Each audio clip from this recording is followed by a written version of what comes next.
Begin today the Gemara on Daf Samachala from its base, 4 lines up from the bottom of the Amud.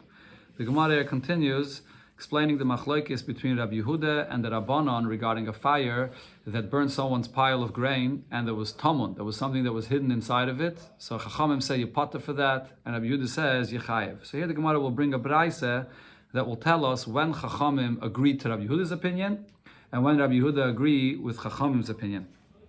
Tana Rabbanon, so we learned in the Braisa, Madlik is a Godish, a person lit a fire and it burned someone's pile of grain, V'hayu by Caleb, and there were vessels hidden inside, V'dolku, and they burnt as well. Rabbi Yehuda mishalem kol mashay b'toichet. Rabbi Yehuda says you pay for all the contents. Chachamim say, Eina mishalem elo Godish shel chitim or Godish shel sairim. You pay for whatever the pile was, whether it was wheat or barley. And for that area where the person that got burnt says that there was kalim there, so you pay for the value that area as well was filled with chitim and sairim. When do Chachamim say that you don't pay for what was hidden inside? If he lit the fire in his own property, and then and he was negligent and it spread and it went to your friend's property. So then there's the machlokes if you pay for tamun or not. Aval madlik b'teich shel chaveirei. If you went directly and lit the fire in your friend's property, you lit his pile of grain directly on fire. So here there's no machlokes. Here the chachamim agree mishalem kol mashoy b'toichei, that you pay for everything that was inside, including whatever kalim there was. Now that's the case where chachamim agree to Rabbi Yehuda. Says the Gemara, in the reverse, Rabbi Yehuda will agree to the Chachamim that you potter for paying what was hidden inside this pile of grain. If the case is, if you gave a space in your property for your friend to place his godish in your property, to place his pile of grain, so you basically have the space that you're renting out, and you take responsibility for this pile of grain, that it will be protected and nothing will happen to it. And he makes a pile in your property, the higdish, and he has that pile there by you. And then the hitman, and he went and hid some other stuff inside of it. In such a case, even Rabbi Yehuda says you only pay for the value of the pile of grain that it burnt, because you're a shamer here now, that you allowed him to bring it into your property and you took responsibility. But what did you take responsibility for? For a pile of grain, not for him coming and storing kalim in your property. That's something that you didn't allow him at all to bring in over here.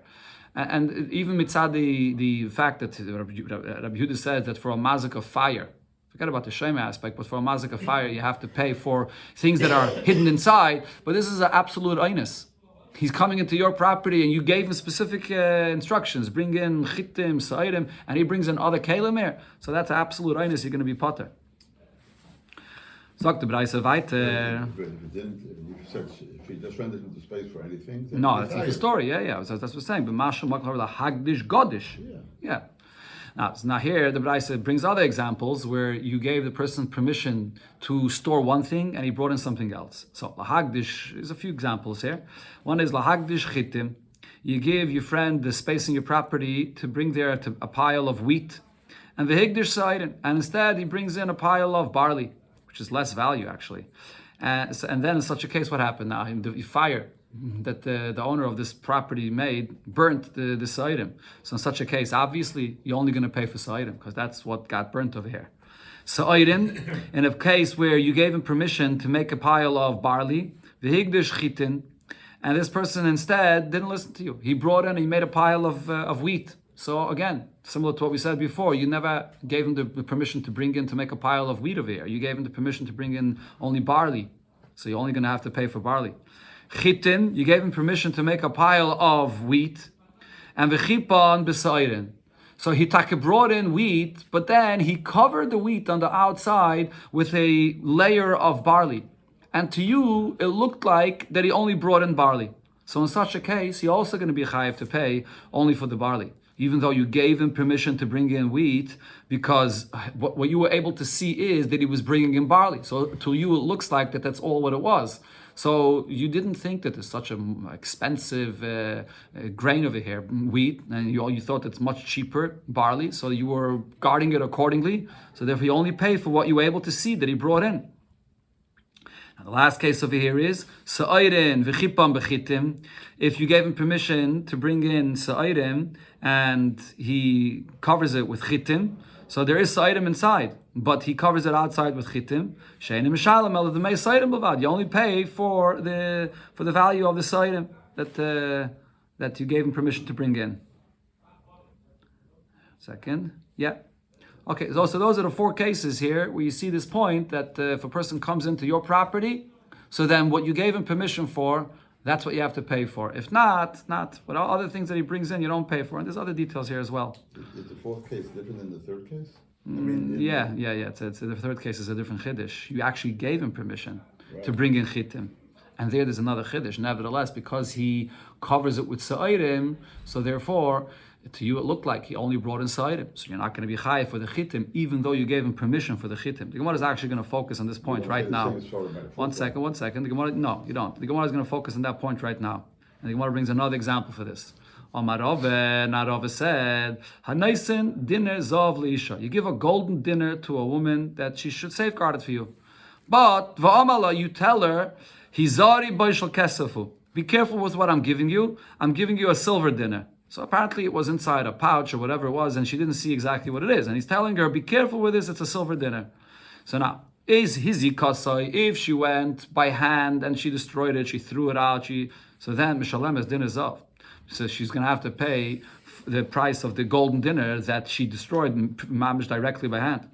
Why? Even though he told her that it's only a silver dinner, but it doesn't matter. Mishum da'amar la, because the person that gave this to her tells her, "Mai havelech gabeida zakte." Why did you go ahead and with mamish directly and go and throw out this dinner? So if you do it directly by hand, it doesn't make a difference what you were thinking you're getting here. However, pasha bai, if she was negligent about it, and that's what caused it to get lost, so then mishalemes shel kesef. She only has to pay the value of a silver dinner that she was told she's getting. Because she says to him, Nitirusa de kaspa kabili alai. I accepted upon myself to safeguard a silver dinner. Nitirusa de davalai kabili alai. I never accepted upon myself to safeguard a gold dinner. You told me it's a silver dinner. So that's what I accepted upon myself. More than that, I don't have to guard. So this is what the statement that Rav says. So Rav Mordechai tells Rav Ashi, Atun b'derava masnitullah. You learned this from a statement that Rav said. Anan mi masnitin pshitulon. We learned this out already from what it said in the Braise. And here the Gemara brings the Braise we quoted before. Chitin v'chipam b'sayrem. If you gave permission for the person to bring in barley to bring in wheat, to store it in your property, and the person's bringing in wheat, but he's covering it with saidim. He's covering it with the barley, so it looks like all he's bringing in is just barley. Or saidim, you gave him permission to bring in barley, but he covered it on the outside with chitim. You only pay for the value of the saidim. So what do we see over here? Alma, in this case, when you gave him permission to bring in the wheat and he covered it on the outside with barley, why do you only pay the value of barley? Because Amalei, Nitirusa desari kabili alai, I accepted upon myself only to guard sa'idim. In the second case, he actually only allowed him to bring in sa'idim. But even in the first case, where he allowed him to bring in chitim, but if you covered it with sa'idim on the outside, I was under the impression that b'poil, you're only bringing in sa'idim. And therefore, you're only going to be responsible for the value of the barley. Hanami here as well, when he's giving her a gold dinner, but he's telling her that he's giving her a silver dinner. So Amar Alei, she can say to him, Nitirusa de dava lo kebile alai. I never accepted upon myself the golden dinner that it is, because you told me that it's a silver dinner. Amar Rav said, Shamit milsa le Rabbi Yehuda. I heard a halacha that is attributed to Rabbi Yehuda, v'le'edayna maihi, and I don't know what this is. In other words, not a halacha that Rabbi Yehuda actually said, but I heard a halacha that relates to Rabbi Yehuda's opinion. Rabbi Yehuda's opinion that we just learned, that he says you have to pay for tomun be'esh. I heard a halacha that's relevant for that, and I don't know what this is. Shmuel says, V'lo yoda Abba, my shmiele, Abba, which is Rav, he didn't know what he heard about what Rabbi Yehuda said. So what was said was as follows, and Rav really knows this. Rabbi Yehuda, the mechayev al niskei tomun be'esh, according to Rabbi Yehuda, that says that when someone burns down your pile and you have to pay even for what was hidden inside, so now let's say there's a huge argument over here the person that had this pile and had something hidden inside comes and says, I had hidden inside millions of dollars, I had something that's very valuable hidden inside, and you come and say, prove it. I don't see, how do I know what was actually hidden inside? So the halacha is, asu takanas nigzal bi'ishay. The same takana that there is regarding a nigzal, when you steal something, and over there's a, say the same kind of thing, if there's an argument regarding the value of this thing that was stolen, and so over there Chachamim made a takana that the gazlan could swear regarding its value, and he could collect that amount from the nigzal. Even though usually, whenever you want to be mitzi moment from someone, you can't just swear and be mitzi moment. You have to bring edim, you have to bring a proper raya.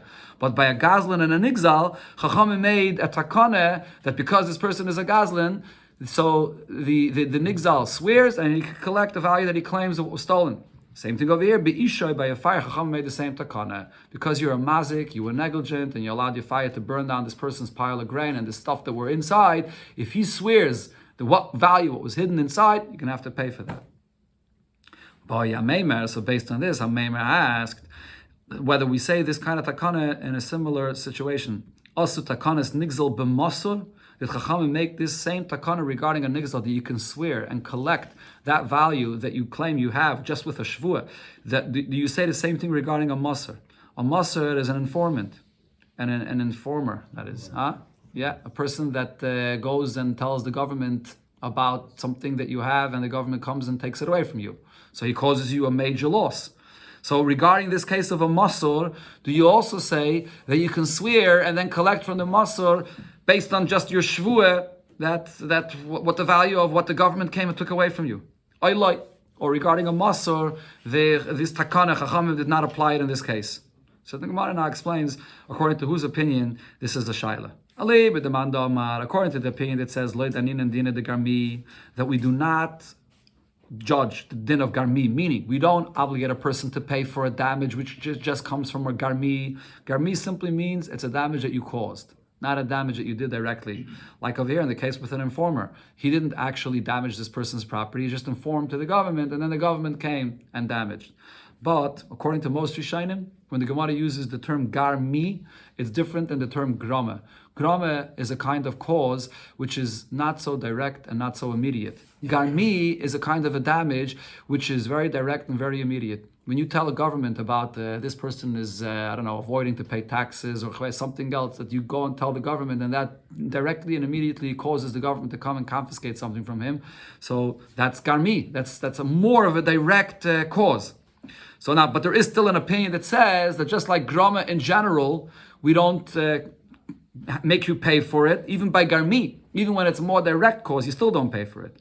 So obviously the sibaya of amema doesn't apply because you don't pay at all. The misiris nami le'daninon. We don't even judge and obligate a person to pay for informing.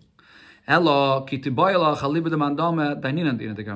the opinion which we paskin like, that even though you don't pay for grama, but for garmi you do pay.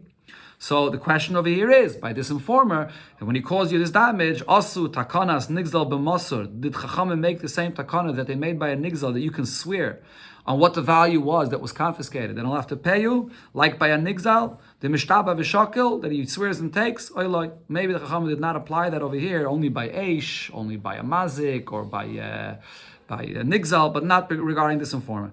Teiku, so this remains a question. So the Gemara brings a story in connection to this. Ahu Gavre, there was a person, the Botish bekaspete the Chavre. He kicked a safe or a treasure chest of his friend. And what happened? Shadi benare, it went and it flew into the river. So now Asamari, the owner of this safe, came and said, Valma hachi v'hachi havali begava. He came and made a claim of exactly what its contents was. Now the question is, could we believe his claim? Does the person that kicked it into the river have to pay for that?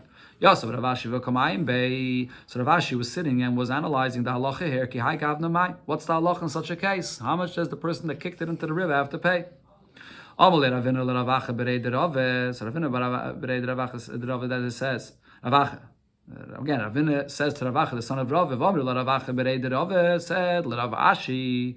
So we can learn this out from our Mishnah. Because Lav, Hainu Masnisin, isn't this what it says in our Mishnah? The Tanan, our Mishnah says, Umaydim Chachamim L'Rav Yehuda, B'madlik Esabira, that if you go ahead and burn down a person's house, then in such a case, even the Chachamim say that you pay for anything and everything that may have been in this house. Because it's usual for a person to keep in their house everything, all their valuables, all kinds of things. So if a person comes and says regarding all the valuables that he had in his house, you have to pay for everything. So over here as well, when you have this safe that this person pushed or kicked into the river, you should have to pay for everything as well. There's actually a machlekes rishonim over here, how to learn the pshat over here in the Gemara, what exactly Rav Ashi was analyzing. According to Tosfos, what Rav Ashi was analyzing is, even in a case where there are Eidim that know exactly what was inside the safe, they saw in advance, a few minutes before, what was inside the safe, Rav Ashi was still analyzing whether the person that kicked it into the river, would you have to pay for that? Because maybe we could say the person that kicked it into the river could argue and say, when I did the act of that I kicked it into the river, I damaged what my eyes saw. I didn't know that there's something so expensive over here inside. The Gemara is soon going to explain that the real shaila is that do we say that he has to pay for something unusually expensive inside? So even if there are Eidim telling us that we know exactly what was inside, but nevertheless, Rav Ashi was thinking maybe you would still be potter. That's Tosfos' pshat. But other Rishonim say that's not the pshat in the Gemara. If there are Eidim that are telling us exactly what was inside, you're going to have to pay exactly for everything that's inside. The Gemara shaila is in connection to what we brought before regarding this idea that in some cases Chachamim made a takana that you don't have to prove in order to get paid, but you could just make a shvua regarding the value of your damage or the value of the gzela, and just with that shvua you can collect that. The Gemara wants to know whether in this case as well, when there are no Eidim, could the person, the owner of this safe, make a shvua and collect that? Those are the two pshatim here. But the Gemara now explains exactly regarding what the shaila applies, because if it's just stam benegate the contents in the safe, for sure he's going to be able to collect it, like we see from a Mishnah regarding what's inside a house that got burnt. So Amalei, he answered him and explained what was Rav Ashi's shaila. If the owner of this safe is saying I had money inside, so then you're right, we're going to just believe him and you have to pay for that. Or according to Tosfos' pshat, if there's Eidim for this, the person that kicked it inside can't say, oh, I didn't expect that there's money inside. That's what's usually kept in a safe. But what's the shaila over here? The katon maginta. This person is claiming I had very precious gems inside over here. Whole thing was full of precious gems. So then that's something which is very expensive and not necessarily usual. So the question is, does he have to pay for this? Is this something that is expected and usual that a person places these precious gems in this safe or not, and therefore he doesn't have to pay for this? Take that remains a shaila. In those times they hold the gems in the house, yeah. Money in the safe. Okay, the Gemara is actually now the gems in the ground. Yeah. The safe has to be attached to the ground. Yeah. Not a movable safe. Yeah. Now the Gemara brings actually regarding the house, coming back now to the house as follows. So Rav Yemer tells Rav Ashi, now coming back to the case where you burnt down someone's house, so toin kosa de kaspa bebira. If the owner of the house said, I had a silver becher inside the house, goblet in the house. So could he claim that? And will you have to pay for that?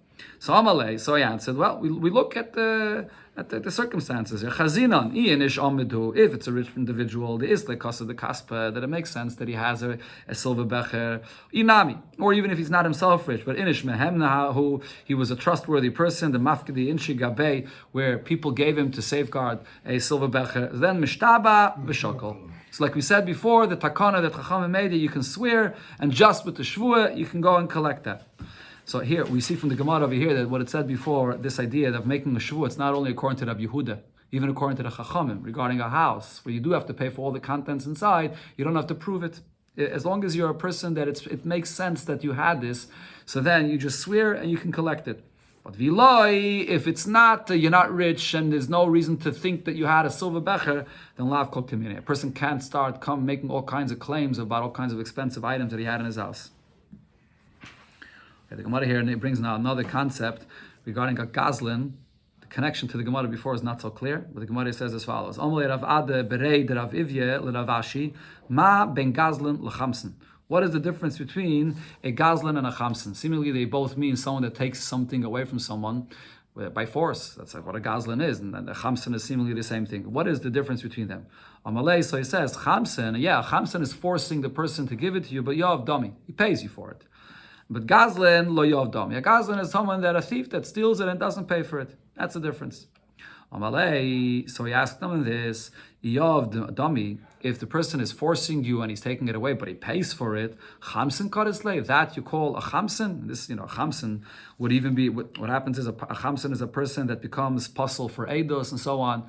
But this person, even if he's basically forcing you to sell you something, does he have the label as a Chamsin? But Ravuna has said, and this is the Gemara in Bava Basra, Talua v'zavin, if you hang a person, in other words, you force him to sell you something, so then zvine zvini, even though you forced him to sell it, but you're paying him for it. So now that you paid him for it, the sale is in effect and it's a regular sale. It's because even though you forced him, the Gemara there says, once you forced him, he agrees to the sale.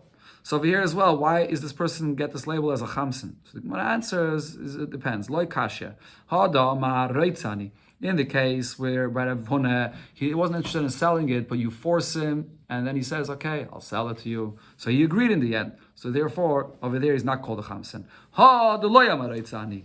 But over here, this person does not say reitzani. You force the person to sell you something, and he says, I don't agree to sell it. Then you're forcing him anyways, and you pay him for it. That's called a chamsin. You're going to become pasaledus. Taisus here points out, though, even in the case where you force someone and he says reitzani, you're still being over on a lav minatayre. Which lav? Leisachmai. Still over on that lav. But you're not possible in Atayra, Taisus says, because people think that Leisachmai doesn't apply in such a case where you're paying for it, so you don't become possible. But really, it's a lav in Atayra. Zaktei Mishnah gets sheyotza mitachas apatish, a spark that came out from a hammer from a blacksmith, vehizik, and it ended up damaging, burning something. Chayev. You're chayev for this damage. It's negligence, but you didn't make sure that to be careful that this spark shouldn't damage anything. Gomel shayatam pishton, if a camel was loaded up with a lot of flax, vava b'rishus harabim, and it's walking through in the rishus harabim, and it's so overloaded that v'nichnas pishton chanus, that it's stuck out from the rishus harabim, and as he's passing by a store, so the pishton is sticking into this store here, and v'dolke b'nei shel chenveni, and therefore the fire or the candle that the storekeeper has here got caught onto fire onto this flax. The hidlikas habira, and it burnt down the store, the building. Balgam chayev, the owner of the camel that allowed the flax to stick into his store and cause this whole fire, is chayev for this. But if the case was that the storekeeper placed his candle on the outside in the street where the camel walks with its flax, then a chenveni chayev. It's a negligence on the behalf of the chenveni, and the chenveni is going to be chayev for this. Rabbi Yehuda says, B'ner Chanukah potter. When it comes to Ner Chanukah and the owner of the store puts it outside, here you're going to be potter for this, as the Gemara will explain. Just this Mishnah was brought earlier in the Masechta, in the whole sugya of Eish that was brought earlier, where there was machlokes of Rabbi Yechanan and Eish Lakish, whether you chayev for Eish, like throwing an arrow, Shemchitzai, or you chayev for Eish, like your money which goes out and damages. The Gemara brought this Mishnah there before. The Gemara here is not going to discuss it again, but just bekitzer, the Gemara before pointed out that what it says here in this Mishnah is not so simple to understand, because we know that a person that makes a fire and causes it to spread is chayev, but over here, it's basically your camel that's carrying flax that's causing the fire to spread. So why should you be chayev for this? It's not you that caused the fire. You just placed the flax in the camel. Then it's the camel that's walking with the flax in this position that's causing this fire to burn. So are you chayev for that? So before the Gemara said that according to Rabbi Yechanan, yes, you are chayev, even though the camel caused it, because that's what's called tzreitis. Just like if a camel kicks pebbles, you chayev for that. The camel going with its pishton that's sticking into another store, you also chayev for that.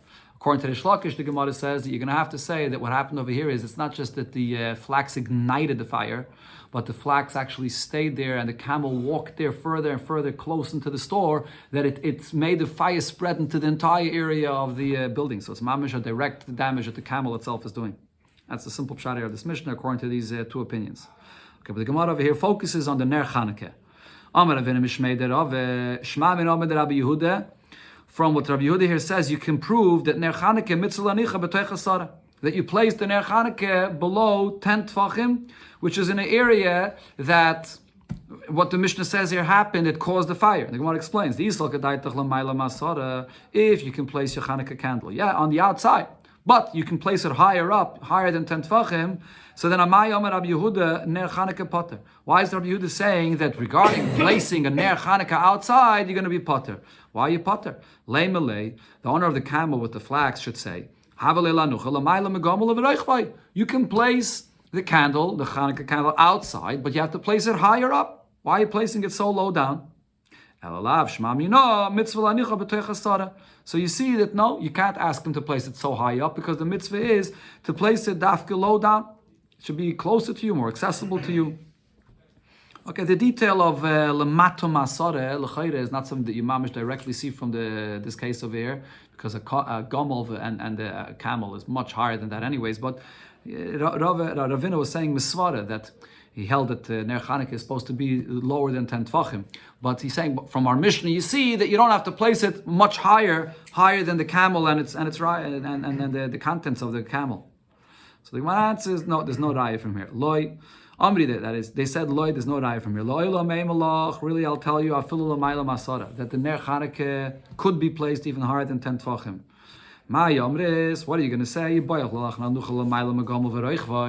If you could place it higher, so then you should have went and placed it higher than the camel and its rider, but we don't require the person to do this. Kiva the mitzvah ka'asik, because he has a reshus, and not just a reshus of a mitzvah to place it there. Kula hayla etrchu rabbanan. If he's doing a mitzvah, chachamim are not going to cause you to go through this tirche to make this high menorah that's not going to cause this hezek. Adarabah, the other person that's traveling in the street has to know that it's Chanukah, and now is the time when people do this mitzvah, and he has to be careful with his camel that's coming here with the flax. The Gemara here, by the way, concludes that you don't have to put it lamata masara tvachim, but nevertheless in Shulchan Aruch it is brought that the mitzvah is to place the ner Chanukah below 10 tvachim. Amar Rav Kahana says, Dorish Rav Nosson bar Minyoimi Mishmei Rav Tanchum ner Chanukah shenicha l'mayla me'esr mama. If you place the ner Chanukah higher than 20 amas, then psula. It's possible you didn't fulfill the mitzvah. Kesukeh or kemavoi. Similar to what we find by the mitzvah of sukkah, that the schach shouldn't be higher than 20 amas. And by a mavoi, which is an alleyway that it's closed on 3 sides, it's open to the 3rd side, and you have to put a beam across in the opening, chachamim made takana, in order to separate it from the Rishus Harabim. There, that beam may not be higher than 10 tefachim. 20 amas, 20 amas. And here Rashi says the whole union of lighting ner Chanukah is the union of persumi nisa. So therefore you have to be able to see it. According to this, he shouldn't have put it so low. No, but that's 20 amas is very, very high. L'mayla megomel v'roichvai is no, but it's still you're not allowed to put it higher than 20 amas. So he has the option to put it very high, but he doesn't have to though. They weren't matriachim, right? The Gemara is saying, nevertheless, they weren't matriachim to put it that high, even though he could. He can put it wherever he wants. Hadron Allah Hakainis. We shall return to you, Perek HaKoines, the 6th Perek of Masechta Bava Kama. As I mentioned, so this is the one half of the Masechta, almost exactly half of the Masechta, that discusses all the halachas of Niskei Mammon, the Abar Ovis Nezikin and other things related to that, Shorch and so on. Now here, the second half of the Masechta is going to discuss the halachas of a Ganev and a Gazlan. A lot of different details that go into this, his obligations to pay back, how and what he pays, the difference between a Ganav and a Gazlan, and all kinds of things. That's the second half of the Masechta talks about. Let's begin. Sagt der Heilige Mishnah, Merube midas tashlume kefel, midas tashlume Bava Kama. So there's 2 things that the Torah says by a Ganev, that he has to pay more than just what he stole. So this is specifically by a Ganav. Now, the basic difference between a Ganav and a Gazlan is, we had before I think, a Ganav is someone that comes hiding and steals. A Gazlan is someone that comes openly with force and steals. So by a Ganav, the Torah says, Shnayim Mishalim, you have to pay double of what you stole. That's the din of kefil. Now then there's a din of Bava Kama, which is a person that stole an animal, a shoyer, or a seh, an ox, or a sheep, and he takes it, or tovach, he slaughters it, or machar, or he sells it to someone else. In such a case, you have to pay 4 or 5 times as much for what you stole. As we'll see, the 4 times or 5 times. So now here the Mishnah says that this halacha, that the Ganav has to pay double, applies in more cases than the halacha that you have to pay 4 or 5 times as much for what you stole. Why is that? Shemidus tashlumi kefil, the halacha of paying double noiheges, that halacha applies bein b'davar sheyesh beruach chaim, bein b'davar she'ein beruach chaim. Whether what you stole is a living being, like an animal, or something that's just an object, no life to it. Midas tashlumi abava chamisha, but the halachas of paying 4 or 5 times as much as what you stole, ein noiheges ela b'sher v'sebulvad. As it says in the pasuk, it only applies by an ox or a sheep. Shenema, as the pasuk says, ki yignev ish shoyrei seh otvacha imecharei. You steal the ox or the sheep, and then either you slaughtered it or you sold it. So then, when it comes to the ox, you have to pay 5 times as much as its value, and when it comes to the sheep, you pay 4 times as much of its value. So it only applies to a living being, an animal, not any other item. Another halacha, ein hagoinev achar haganev mishalem tashlumei kefil. If someone else already stole this item, and you went and stole it from him, then the halacha of kefil does not apply. To pay double, you have to pay it back, but not double. And also, v'loya tevech v'loya moicher achar haganev. And also, if you stole it from another ganev and then you slaughtered it or sold it, so there as well, this halacha of paying 4 or 5 times as much does not apply. Mishalem tashlumi arba v'chamisha, you don't have to pay the 4 or 5 times as much as well. So Rashi brings, the pasuk says, v'gunav mi beis ha'ish. Only if you steal it from the owner, not mi beis haganav, not if you stole it from another ganav. Then both kefil and the payment of arba v'chamisha does not apply. Says the Gemara now. So what was the point of our Mishnah? The Mishnah is drawing a distinction between the payment of kefil and the payment of arba v'chamisha. Says the Gemara, ve'ilu midas tashlumi kefil. Another distinction, to say that the payment of double, noiheg is bein beganav, that is something that applies whether you are an actual ganav. Bein betoyen tainas ganav. Or in a case where you were given something as a shomer, you're safeguarding it, and you have it in your possession, and you don't want to give it back, so you come to the owner and you claim that it got stolen, but really you're keeping it for yourself. And this is talking about a shomer chinam that wants to pater himself by saying that it got stolen. So that's a toyen tainas ganav, which is basically a ganav. He doesn't have to physically steal it because he's already safeguarding it, and he's just arguing that it got stolen and he keeps it.